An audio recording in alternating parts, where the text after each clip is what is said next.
Miss world కాంపిటీషన్లో వచ్చినటువంటి విదేశీయులు అక్కడికి వెళ్ళినప్పుడు వాళ్ళ టేబుల్స్ వాళ్ళకి వేసి వాళ్ళ టేబుల్స్ మీద వాళ్ళకి వైట్ కర్చీఫ్స్ వేసి కాలు దుడుచుకోవడానికి.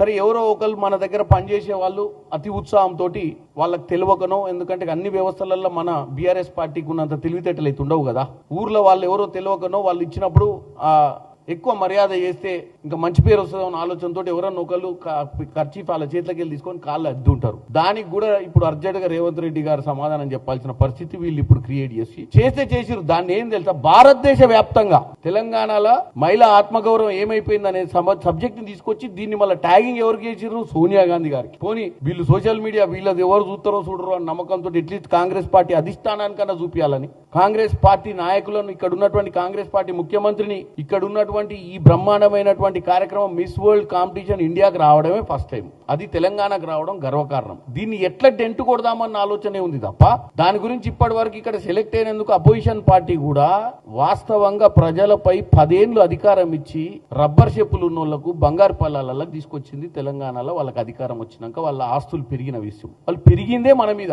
మీరు వేసిన ఓట్ల మీద కుబేర్లేరు. ఇవాళ తెలంగాణ గురించి గొప్పగా మాట్లాడాలన్న ఇంట్రెస్టే పోయింది వాళ్ళకు. సన్నబియ్యం ఎట్లా నడుస్తున్నాయి, భూభారత్లు ఏం చేద్దాం, ఇంద్రమ్మ ఇల్లులల్లో నిజంగానే ఏమన్నా తప్పిదాలు అవుతున్నాయా, వాటిని ఎట్లా సరిదిద్దుదాం, ప్రజలకు ఎంత బాగా చేద్దాం. అధికారంలో ఉన్న కాంగ్రెస్ పార్టీ పథకాలు ఇచ్చేటప్పుడు ఆ పథకాలు ప్రజలకు లబ్ధి చెందుతున్నాయా లేదా, ఈ సంవత్సరం ఊర్లలో సమస్యలు ఏమున్నాయి, ఐకేపీ సెంటర్ల దగ్గర ఒడ్లు అవి అమ్మకం అయ్యేటప్పుడు ఏమన్నా ఉంటే కలెక్టర్ల దగ్గరికి మరి అపోజిషన్ పార్టీలు ఏ రాష్ట్రంలో ఏ జిల్లాలో ఏ నియోజకవర్గంలో బీఆర్ఎస్ పార్టీ వాళ్ళు పోయి అక్కడ ఒడ్లు సబ్జెక్ట్ ఉంటే ఉత్తమ్ కుమార్ రెడ్డి గారి దగ్గరకో ఎవరి దగ్గరకో వినతి పత్రాలు ఎన్నిసార్లు ఇచ్చినాం, కలెక్టర్ల దగ్గరకు ఎన్నిసార్లు ఆ సమస్యల గురించి మాట్లాడినాం. గత 15-20 రోజులు ఎండాకాలం వచ్చింది, సమస్యలు చాలా ఉన్నాయి, మంచినీళ్ళ సమస్యలు ఉన్నాయి. మరి ప్రభుత్వానికి ఏ డైరెక్షన్ ఇద్దాం? సంవత్సరన్నర పాలన ఉన్నటువంటి ఈ ప్రభుత్వంలో 10 ఏళ్లు బ్రహ్మాండమైన ఎక్స్పీరియన్స్ ఉంది కదా. ఈ సోషల్ మీడియా ప్రదర్శనలు చేసే బదులు, ఉన్న తెలివితేటల్ని దరిద్ర పనులకు వాడే బదులు కన్స్ట్రక్టివ్ పనికి వాడొచ్చు కదా ఈ అపోజిషన్ లీడర్లు.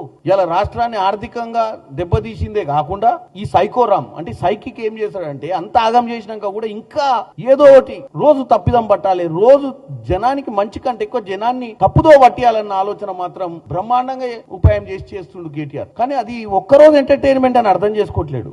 ఆయన ఏదైతే రోజు సోషల్ మీడియాలో ఎవరెవరు ప్రెస్ మీట్లు పెడుతురో తీసి ఆ మధ్యన లైన్ కట్ చేసి, నేను ఏదో చెప్తే ముందు కట్ చేస్తాడు, వెనకాల కట్ చేస్తాడు, మధ్యన పెట్టుకుంటాడు.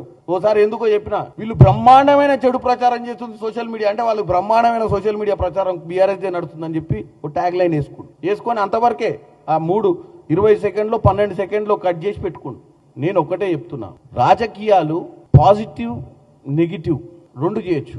అపోజిషన్ ఉన్నంత మాత్రాన ఓన్లీ నెగిటివ్ పాలిటిక్స్ చేయాలి, నెగిటివ్ లైనే తీసుకోవాలి, నెగిటివ్ రాజకీయాలు చేయాలన్న ఆలోచన నుంచి బయటికి రండి. ఫస్ట్ తెలంగాణ మనం అందరం యుద్ధం చేసి తెచ్చుకున్న తెలంగాణ, బంగారు తెలంగాణ సాధించాలనే అప్పుడున్న కాంగ్రెస్ పార్టీ ఇచ్చిన తెలంగాణ ఇది.